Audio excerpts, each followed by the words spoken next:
নমস্কার বন্ধুরা, আমার রান্নাঘরে তোমাদেরকে স্বাগত জানাই। আমি আজকে করে দেখাবো জোহা চাল দিয়ে। এখানে জোহা চাল আছে। জোহা চাল আমি এখানে আধা ঘন্টা মতো ভিজিয়ে রেখেছিলাম। জোহা চাল দিয়ে ফুলকপি, মটরশুঁটি, আলু দিয়ে একটা ডালনা করব। আর সেটার জন্য তার সঙ্গে লাগবে অল্প আদা বাটা। আর এখানে আমি গুলিয়ে নিয়েছি জিরা, হলুদ আর লঙ্কার গুঁড়া দিয়ে আমি এটাকে এরকমভাবে একটা থকথকে পেস্ট করে নিয়েছি। তার সঙ্গে লাগবে তেল, হলুদ আর লবণ। তো আমি এখানে কড়াই গরম হয়ে গেছে, কড়াই বসিয়ে দিয়েছিলাম আগে। তো আমি এখানে এই তেল দিয়ে দিলাম। তেল আমার গরম হয়ে গেছে। এখানে আমি ফুলকপি আর আলুগুলোকে আমি এখানে ভেজে নেব।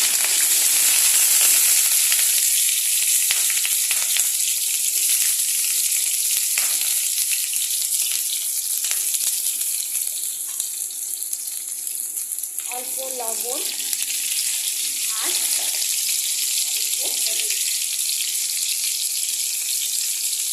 হালকা লাল করে আমি এটাকে ভেজে দেবো।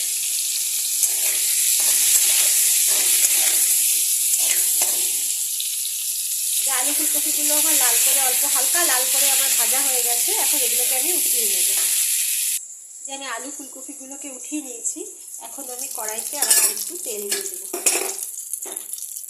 এখন তেলটা আমি পরিমাণ মতো একবারে দিয়ে দেবো, যাতে পরে আর দিতে না হয়। তো এটাকে আমি গরম করার জন্য আঁচটাকে একটু বাড়িয়ে দেবো।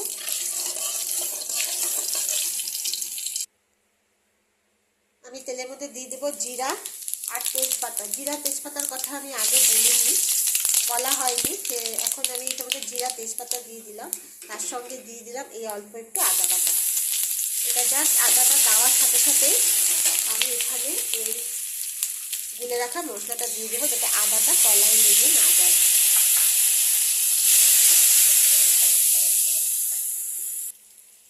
এটাকে আমি একটু গরম জল দিয়ে গুলিয়ে নিয়েছি। জল দিয়ে এটা এখানে দিয়ে দেবো, দিয়ে এটাকে একটু নাড়বো। নেড়ে এটাতে আমি এখন দিয়ে দেবো পরিমাণ মতো লবণ।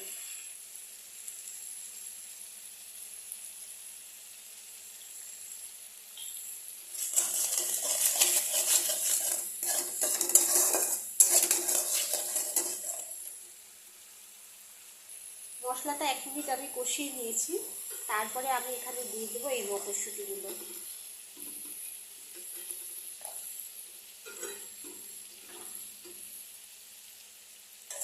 মটরশুঁটি দিয়ে আমি এটাকে একটু নাড়িয়ে দেবো। আঁচটাকে মিডিয়াম রাখবো। তারপরে আমি এখান থেকে দিয়ে দেবো এই চালগুলো আমি দিয়ে দেবো। এখানে চালগুলো কেউ চাইলে 1 ঘন্টাও ভিজিয়ে রাখতে পারো, আর যেরকম খুশি। তো বেশি ভিজানোর দরকার পড়ে না। চালটা তো একটু জল দিয়ে ফুটবে, সেই জন্য তার মধ্যে জোহা চাল তাড়াতাড়ি সিদ্ধ হয়ে যায়। তো আমি এখানে এই চালটা দিয়ে দিলাম। চালটা দিয়ে আমি এটাকে এখানে চালের সাথে প্রায় 2 থেকে 3 মিনিট আমি এটাকে কষাবো, যাতে চালের সঙ্গে মশলাটা ভালো করে মিশে যায়। আর মটরশুঁটিও একসঙ্গে, সব মশলাগুলো একসঙ্গে মিশে যায়।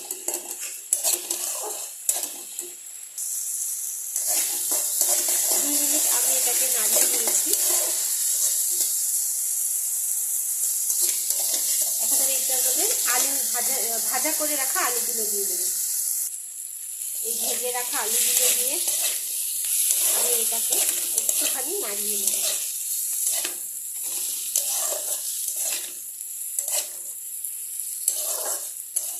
কয়েক সেকেন্ড নাড়ানোর পরে আমি এখানে গরম জল দিয়ে দেবো।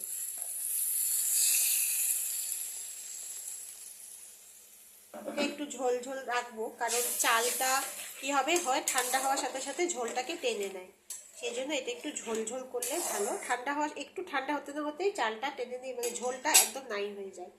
সেই জন্য পরিমাণ মতো আমি এখানে জল দিয়ে দিলাম। এখন এটার মধ্যে মিষ্টি দিয়ে দেবো। একটু মিষ্টি মিষ্টি খেতে ভালো লাগে। একদমই নিরামিষ তরকারি, এখানে পেঁয়াজ টেয়াজ কিছুই নেই, সম্পূর্ণভাবে নিরামিষ।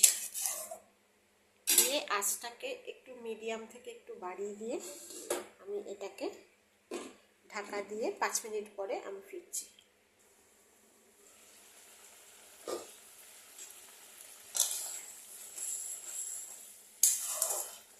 ঝোলটাও শুকিয়ে গেছে, কিন্তু আলু সিদ্ধ হয়ে গেছে।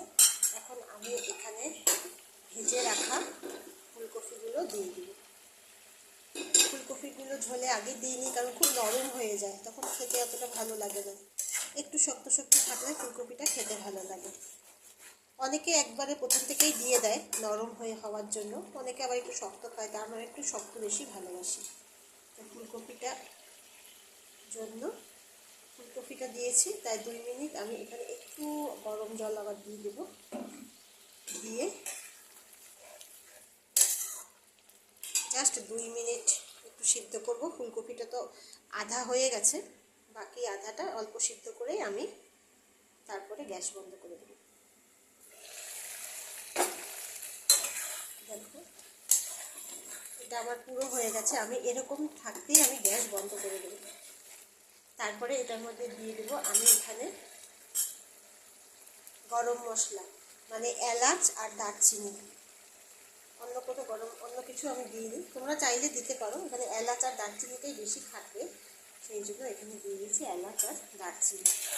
দিয়ে এটাকে একটু জাস্ট ইয়ে করে নেড়ে এটাকে আমি এখন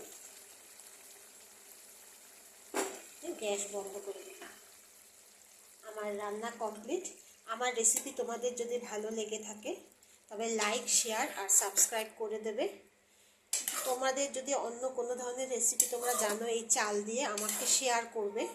আমি নিশ্চয়ই বানাবো আর সেটা তোমাদের সবার সাথে শেয়ার করব। ভালো থেকো, আজকের জন্য টাটা।